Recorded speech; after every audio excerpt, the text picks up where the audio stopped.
Hi, I'm Rose Rimler, filling in for Wendy Zukerman this week because she's busy competing in a 24-hour dance marathon. She'll be back next season.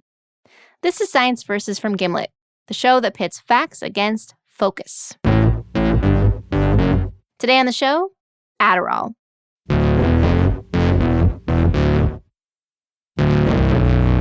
That's a drug that is often used to treat attention deficit hyperactivity disorder, or ADHD.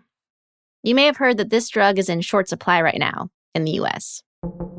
The Food and Drug Administration is now confirming a nationwide shortage of Adderall. More than 6 in 10 pharmacies are reporting difficulties obtaining Adderall medication. I just had to call 10 different pharmacies to find one that had my ADHD meds in stock. There are several different companies that make versions of Adderall. One company has said the shortage is basically caused by a combination of not enough workers and too much demand. It became easier to get prescriptions during the pandemic because you could do it online from some telehealth companies. But even before the pandemic, demand was going way up. So more and more people are on this stuff. And this has been freaking some people out because of claims about what Adderall is. A derivative of meth, a highly addictive drug. The scary part, it's made of amphetamine. They give you Adderall, which is speed. Yeah, Adderall is amphetamine, a stimulant. Lots of illegal drugs are stimulants too, like cocaine and methamphetamine. In fact, Adderall is in the same family as meth. And in some countries, Adderall is illegal, like Japan and Sweden. So today on the show, we're asking, 1, what can Adderall do for someone who has ADHD? 2, what if you don't have ADHD? Can Adderall boost your brain? And 3, is it dangerous to put people on this drug that's in the same category as meth? Because when it comes to Adderall, there's no shortage of opinions. But then there's science. Science versus Adderall is coming up right after the break.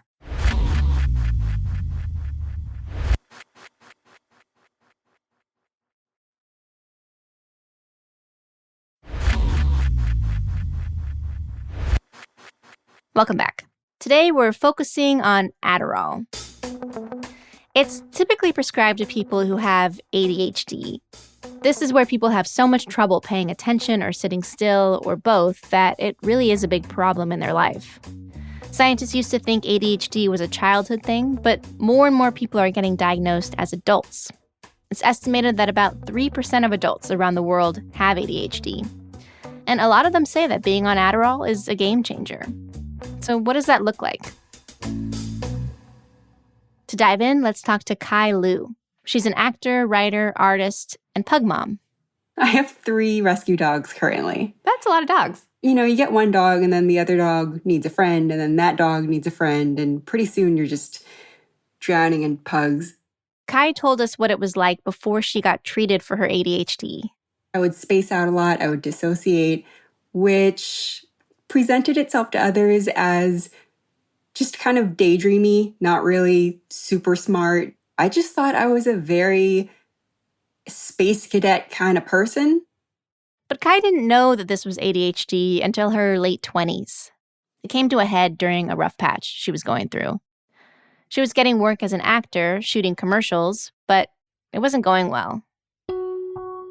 I would just be so distracted that I wouldn't be able to hear the other performers feeding me lines. I wouldn't be able to take direction very well from the director, which is not a good thing as an actor. Sitting down to learn her lines was giving her panic attacks. She couldn't memorize scripts, which meant she was botching auditions. Then one night, she had an epiphany. She was at a bar with some friends. Everything was distracting her. The chatter inside the bar, the dogs on the sidewalk, the people coming and going. Suddenly, her friend leaned over and said, Kai, are you okay? You seem really frazzled. And my first instinct was to just recoil and take offense to that. Because why would you point that out? That's so mean. I'm not frazzled. You're frazzled. But then I realized I didn't know other people could see that I was frazzled all the time. I thought this was an internal thing and that I was masking it really well. And that's when I realized I might have a problem. Soon after that, Kai got diagnosed with ADHD by her doctor, and they decided she should try Adderall. Kai filled the prescription and took the bottle home. I read the label and I saw that it was an amphetamine, and I was like, oh, what a fun day this is going to be. It can either be real good or real crazy. Luckily, it was real good. Within an hour of taking her first pill, Kai could feel a change come over her. She had no trouble focusing on what she wanted or needed to do. Do you remember, the moment you felt it start to kick in? Yeah, it was like clouds parting in my head so that I could see sunlight. Wow. And I couldn't believe that this is how people without ADHD functioned on a daily basis. I was just so surprised. And I even went to my husband and I was like, is this how you live every day? You can get so many things done. He was basically looked at me and went, yeah, it is. To which I was like, why don't you do more things around the house then? But those are daily marriage struggles. Uh-huh. So what happened here? What is going on in the brains of people like Kai who have ADHD, and how does Adderall show some people the light? To find out, we called up Rachel Fargason. She's a professor and psychiatrist at the University of Alabama at Birmingham. You happen to hit upon probably my favorite subject in the world. Rachel has been treating people with ADHD for years. Here's how she explains what ADHD is like. You know how when you have a list of 10 things to do and you check each one off and you've run all your errands and that feels so good? Yeah. Well, so simple things tend to make most people happy, but people with ADHD need a little more stimulation to make them happy. So it just feels so boring. It's so hard for them to do. It's like pulling teeth. They're not getting that pat on the back from the brain that this thing they're doing is worth it. Scientists can actually see this when they scan the brains of people with ADHD. For example, in this one study, scientists brought 29 people into the lab. About half had untreated ADHD and half did not have ADHD. Then they scanned their brains while they showed them pictures of money and told them that they'd get some real money for every picture of money they saw. Then the scientists tried a different thing. They tried showing people a symbol, a gray diamond, before the picture of the money. For people without ADHD, a part of their brain in the reward system started lighting up when they saw that gray diamond. They knew that a reward was probably coming. But in the brains of people with ADHD, the picture of the diamond wasn't enough to light up their brains. It's like their reward systems weren't catching on that something good was about to happen. So that's one big thing that could be different about your brain if you have ADHD. Something else scientists are looking at has to do with this thing called executive functioning. It's like the part of your brain that is the air traffic controller and, tells you what to be focused on and what to ignore. But people with ADHD have a real hard time screening out other extraneous thoughts. They tell me, my brain is on 14 different channels. And that's hard. Imagine trying to get things done with your brain on 14 channels all the time. If your brain's running on 14 channels and your reward system is powered down, it can actually be dangerous. Like, people with ADHD are at higher risk for lots of things. They're more likely to get into car accidents, to go to prison, to be suicidal. They're even more likely to die earlier than someone who doesn't have ADHD. But drugs like Adderall can help change this. It can help their brain pick a channel and stay there. If you give somebody a stimulant, so if you have a slightly sluggish reward network and you give somebody a stimulant and normal things like finishing your homework or finishing your assignment give you a sense of reward, then it becomes easier to do. And so what my patients have said to me over the years is, it's like you gave me my brain back. Like, it's my brain, but it actually works like how it's supposed to. Overall, studies find that Adderall can make a big difference for people with ADHD. Like, one trial of about 400 adults with ADHD found that 65% of them got better on Adderall. That's compared to 20% on placebo. Tons of other trials also find it can really help people. For people who don't respond well to Adderall, they might do better on other meds like Ritalin. So this all sounds great. But what if it's a little too good to be true? A lot of people are worried that maybe we've gone too far here. After all, in the US, stimulant prescriptions doubled between 2006 and 2016. We couldn't find an exact number, but it's estimated that millions of people are prescribed Adderall. And remember, this is a drug that's similar to meth. After the break, what are the downsides here? Is there a dark side to this drug?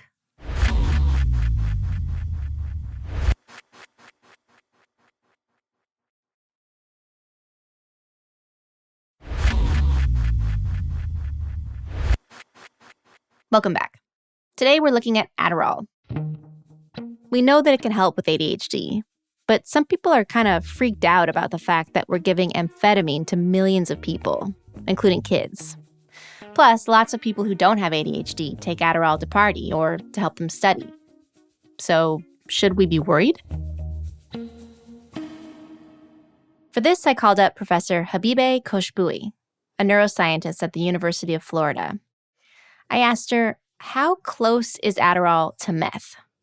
So the similarity between Adderall and methamphetamine is that their basic structural backbone is amphetamine. So they have the same, skeleton? Yes, it's the same chemical structure. Yeah, they're super similar. They're both amphetamine, and they work in a similar way by fiddling with the dopamine in our brains. It's one of the brain juices that makes us happy. And this happy chemical is really important for our survival. When we eat something really good, we have higher dopamine level. We feel good. So that's why we don't starve to death and we go seek food, because we are wired to seek the reward. So you eat an ice cream cone, bam, a little squirt of dopamine comes out. But we don't want that dopamine just hanging around, because we need the levels to go back down so they can pop back up the next time something nice happens.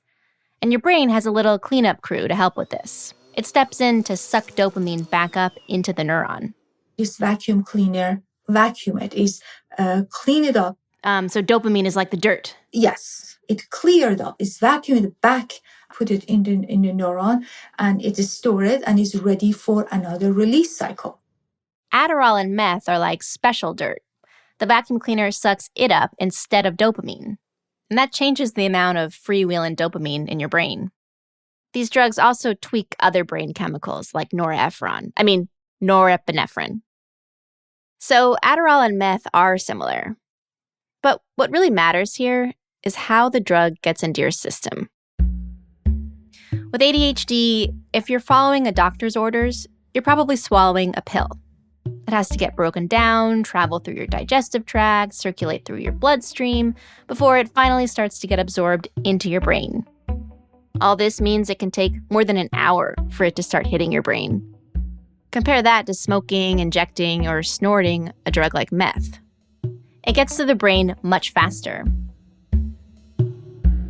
Senior producer Meryl Horn asked Habibeh about this. When something is injected, the majority of the drug gets to the brain within a few minutes. That's why this is the feel of rush. And what is the rush? Why does that rush matter? Oh, the rush. So that rush is huge. It's something that I never exposed to it, but this is what I read. It's the type of feeling that they never felt before. If it feels really good, you might start seeking it out above everything else in your life, which means that if you inject yourself with amphetamine or crush it up and snort it, it can put you at a bigger risk for addiction than if you take it in a pill. But that doesn't mean there's no risk for people who take this stuff in a pill. So, can people with ADHD get addicted to their meds? Well, we couldn't find many studies on this, but the experts we spoke to said the risk for this is really low. They said sometimes people get confused about the difference between needing the drug to function every day versus being addicted to it. Think about a person with diabetes. They need to take insulin, but no one says they're addicted to their insulin. Being addicted to something means that it's screwing up your life. And for many people with ADHD, taking these meds improves their lives. I am very, very passionate about this because, I understand the stigma of it, but people who need it is really, really helpful to them.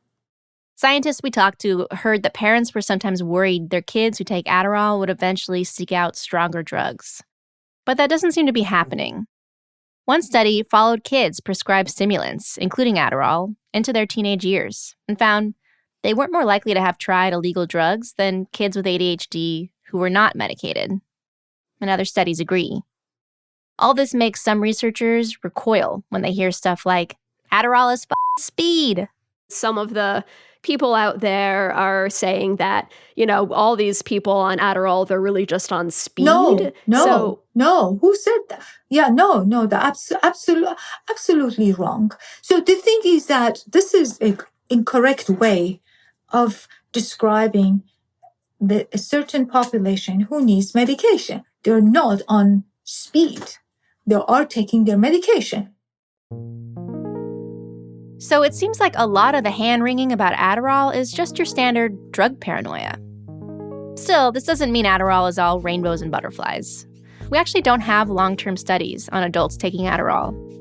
And we do know it can have side effects in the short term. Most commonly, lower appetite, higher anxiety, and insomnia. And actually, the insomnia thing, that rings true for Kai. She's the pug mom and actor we talked to earlier. Adderall worked great for her at first, but after about 6 months, she realized it was keeping her up at night. So I would have trouble falling asleep, but then have a lot of trouble staying asleep. So if I woke up in the middle of the night, I wouldn't be able to go back to sleep for, several hours, if at all, to a point where I unfortunately became kind of a zombie. One study found that about 10% of ADHD patients on stimulants say they have trouble sleeping. Kai actually ended up switching to Ritalin, a different kind of stimulant, and that's been working better for her. And there's a couple other side effects we should mention. In kids, we know that taking stimulants can slightly stunt their growth if they take them a long time, by a centimeter or 2 on average.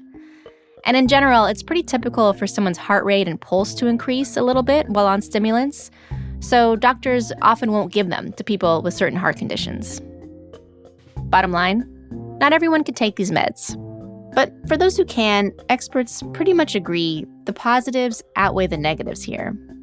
The American Academy of Pediatrics, the Canadian Pediatric Society, and Britain's National Health Service all recommend that stimulants be tried in patients with ADHD over age 6. But let's talk about the people who are taking Adderall who don't have ADHD. We know you're out there, and we know a lot of college students are taking this stuff to study. Oh, my gosh, yes. That's Rachel Fargason again, who we heard from earlier in the show. Funny story is I might have a patient who ran out of his Adderall, and he's like, oh, yeah, I just called my daughter who's in college, and she just asked a few of her friends, and it's floating all around. One review found that almost 1 in 5 college students admit to taking Adderall that wasn't prescribed to them. Taking it to study was the main reason why. And Rachel wondered what it was doing for them.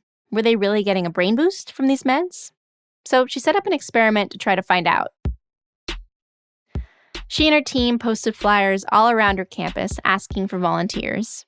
And you can imagine these were very enthusiastic students. They couldn't wait to be in the study. Rachel's team ended up with 32 participants. These were people who did not have ADHD. They came into the lab several times. Each time they took a pill. Sometimes the pill was Adderall, and sometimes it was a placebo. We tricked them. One of the times we told them they were getting Adderall, they did not get Adderall. They got placebo. And one of the times we told them they were getting placebo, they got Adderall. The students knew going in that they'd be tricked, that they wouldn't know for sure when they were given Adderall and when they weren't. After taking the mystery pill, the students took some tests, about 2 hours of cognitive testing, memory and attention tests, stuff like, I might give you a whole bunch of things to remember, and ask you in 1 minute what you remember, and ask you in 3 minutes and 5 minutes and 15 minutes what you remember. The goal was to see how the students performed on tests when they were actually on Adderall versus when they thought they were on Adderall. And the first thing Rachel found was that they could not tell the difference between the real stuff and the fake stuff. We asked them, what do you think you actually got? And they only guessed right 50% of the time, which is equivalent to chance. So no, they could not tell if they were on Adderall or not. They thought they knew. They were very confident. Oh, I've got it today, or oh, I've got, but they could not tell if they were on it or not. Secondly, Rachel looked at how well they did on the tests. She'd give them about 30 little tests each time. When they were on Adderall, she saw a small improvement. They did a bit better on 2 of them. So did it have some mild improvement? Yeah, a little teeny bit, but it would not improve somebody's grades. Yeah, nothing to write home about. In fact, similar studies have found that you'd get the same result from a strong cup of coffee. Okay, so this last thing Rachel found is really surprising. When students believed they got Adderall, regardless of whether they got the drug or not, they did a lot better. And that had a far more robust result than actually the drug itself. It's pretty interesting, isn't it? Yeah. The expectation that Adderall would give them a boost did give them a boost. Students who thought they were on Adderall did better on 6 tests. So for people who don't have ADHD, it seems like the placebo effect of Adderall might matter more than the actual Adderall. And this isn't the only study that found Adderall doesn't boost test scores for people without ADHD. One study tried it on people taking practice questions from the SATs, and they found no big difference. And when a group of researchers followed non-ADHD students in the real world who take Adderall to help them study, it turned out their GPAs didn't improve over time. Okay, so if you don't have ADHD, Adderall probably isn't going to help you much. And remember, when you take this drug, you're weighing the upsides versus the downsides, like the side effects we talked about, and the possibility of addiction. Plus, if you're buying it on the street, you may not know exactly what you're getting. And there have been cases of fake Adderall pills having stuff like fentanyl in them, which can be really dangerous.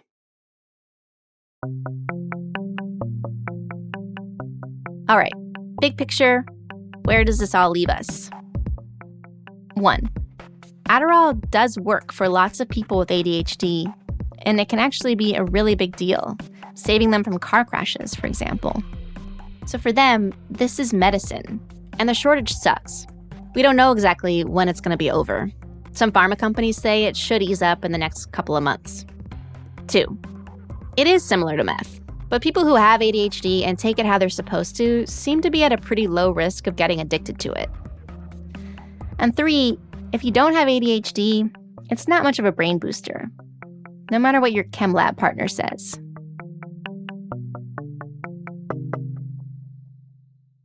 That's Science Versus. Okay, Disha, Meryl, Blythe, and Michelle. Hello. Hi. Hi. It's a citations party, which means everybody on the count of 3, you tell me how many citations are in this week's episode. 1, 2, 3. 122. And if people want to check out these citations for themselves, where should they go? Link to the transcript in the show notes. Happy 13th season, everybody. Ooh. And to celebrate, we're going to play some of our favorite tape from this season. Someone's in the bathroom. Someone's in the bathroom. And then we're going to go to Balls Ford Road. Pardon? You know, Balls Ford Road. I think that's where Thomas Jefferson forded his balls. They looked at the testis and there's no sperm. And they're like, holy cow. Right? That's nonsense. That's it's trying to sell you something. It's trying to sell you something that you don't need. So I put it in my citations and I'm like, they're going to understand me.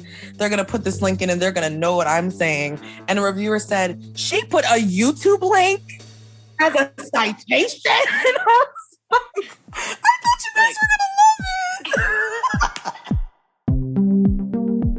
it. We were all in a room together working on things, and we kind of all gather around one person's computer screen to look at images as they came up, and then, oh, look at that one. Oh, look at that one. Why does its head look like a butt? Like a butt. So in some pictures you you get that impression, right? Don't you? It's like two cheeks. Yeah. I'm a little overwhelmed. I just can't believe it that this was a human a month ago. It's just incredible. You can't stop running your fingers through it. Can't stop running my fingers through it. I know.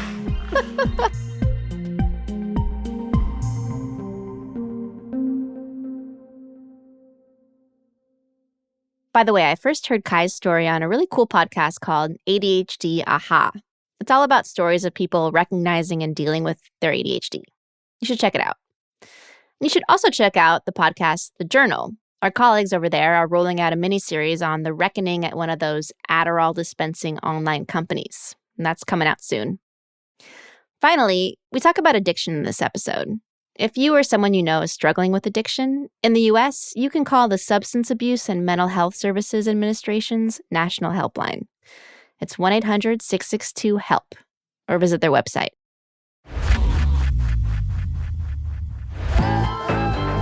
This episode was produced by me, Rose Rimler, with help from Meryl Horn, Michelle Dang, and Disha Bhagat.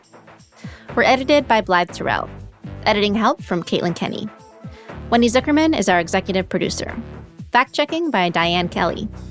Mix and sound design by Bumi Hidaka. Music written by Bumi Hidaka, Emma Munger, Bobby Lord, SoWylie, and Peter Leonard. And a big thanks to all the researchers we spoke to, including Dr. Kenny Handelman, Professor Gail Tripp, Professor Lily Hechtman, Dr. Nora Volkow, Professor Stephen Faraone, Dr. Zheng Chang, and Professor Carl Hart. A big thanks to Annette Heist, Anya Schultz, and Thom Dunn. And this is our last episode of the season, so an extra special thanks to everyone who helped us out this season, including Jack Weinstein and Hunter, Chris Suter and Elise, and Presha Bhagat. We'll see you next year.